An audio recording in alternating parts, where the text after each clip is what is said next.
Selama tahun 2015, kasus penyakit demam berdarah dengue mencapai 3.389 kasus di Kota Bandung. Awal tahun ini kasus DBD kembali mencuat di sejumlah kabupaten kota di Jawa Barat. Lalu bagaimana mencegah penyebaran penyakit demam berdarah tersebut melihat kondisi cuaca yang kini sudah memasuki musim hujan? Saat ini saya sudah bersama Dr. Edward Leonardus untuk membahas bagaimana cara pencegahannya. Bagaimana terjadi penularan penyakit DBD ini sebenarnya, Dok? Penularan penyakit DBD ini diturunkan oleh gigitan nyamuk Aedes aegypti dan Aedes albopictus. Nah, nyamuk ini sukanya di tempat air yang jernih. Dengan mulainya musim penghujan, tentunya air hujan akan tertampung di tempat-tempat bekas botol plastik, ban bekas, dan atau masyarakat yang suka menampung air hujan. Nah, disitulah nyamuk Aedes aegypti ini akan bersarang. Nah, disitulah kadang-kadang karena kita tidak waspada, nyamuk semakin banyak. Nah, itulah makanya virusnya semakin menyebar. Begitu. Melalui gigitan nyamuk yang tersebarnya itu. Iya, betul. Apakah ada ciri khas khusus dari penyakit demam berdarah untuk mengetahui, wah ini sekarang atau saat ini mulai tertular atau mulai terkena infeksi virus ini? Demam berdarah dengue ini sendiri adalah karena dia demam tinggi yang dengan pemberian obat penurun panas dia susah turun. Nah, itulah ciri pertama yang kita harus waspada. Di samping ciri-ciri yang lainnya akan muncul, misalnya pasiennya sakit kepala hebat, kemudian adanya nyeri tulang, nyeri sendi, nyeri otot, pasiennya tidak nafsu makan, mual muntah.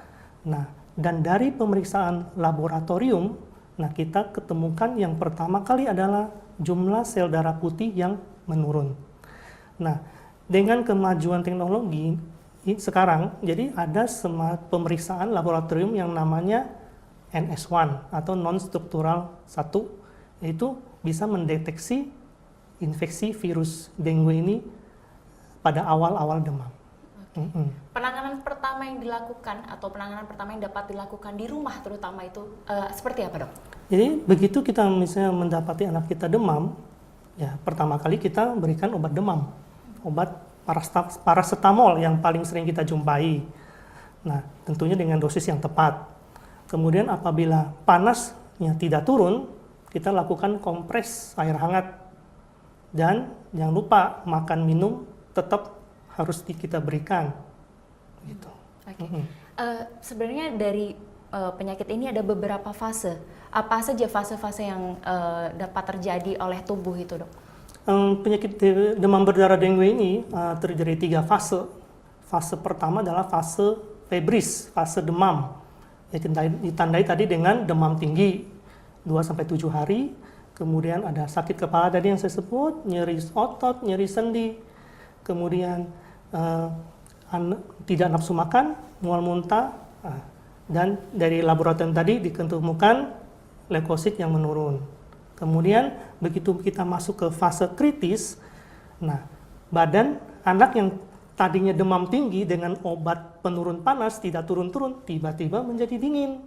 Nah, di sini sering kali orang tua terkecoh, dikiranya anaknya sudah sembuh. Nah, ini padahal inilah saat bahaya. Ya, ditandai dengan adanya mulai perembesan cairan plasma ke rongga ketiga. Ya.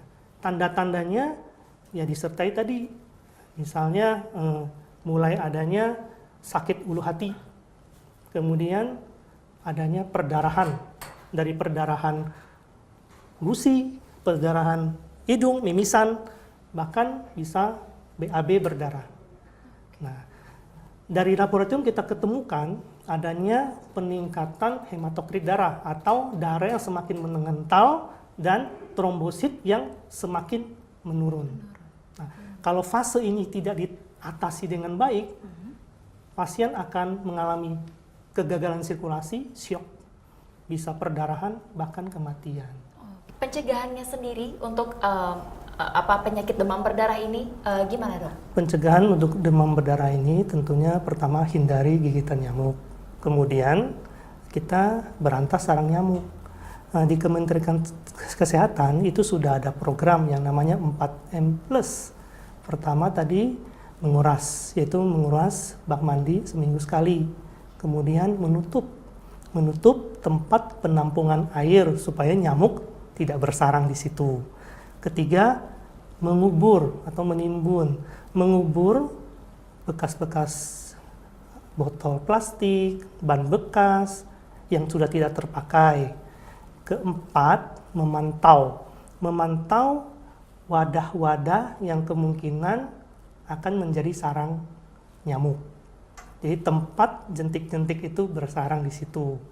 Nah, plus semua kegiatan yang tujuannya tadi untuk memberantas sarang nyamuk atau menghindari gigitan nyamuk. Pertama, misalnya hindari kebiasaan menggantung baju. Nah, kemudian pelihara ikan pemakan jentik-jentik.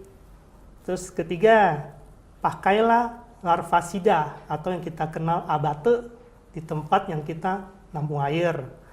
Keempat, pakailah kelambu pas tidur.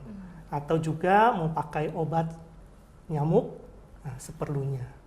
Begitu. Jadi semua tempat yang berpotensi untuk menjadi sarang nyamuk dihilangkan atau diberantas. Nah, dengan begitu nyamuknya tentu akan jauh berkurang. Sebenarnya apakah sudah ada vaksin untuk penyakit demam berdarah ini sendiri, Dok? Vaksin penyakit demam berdarah ini sudah dibuat dan sekarang akan di-launching ke Indonesia. Cuman di jadwal imunisasi IDAI itu belum ada. Jadi mungkin belum kita sebarkan dulu seperti itu. Nah, vaksin ini hanya diberikan untuk umur 9 tahun ke atas. Baik, terima kasih Dr. Edo sudah datang pagi hari ini di Net Jabar. Semoga ke depan masyarakat dapat lebih waspada akan penyakit demam berdarah ini. Ya.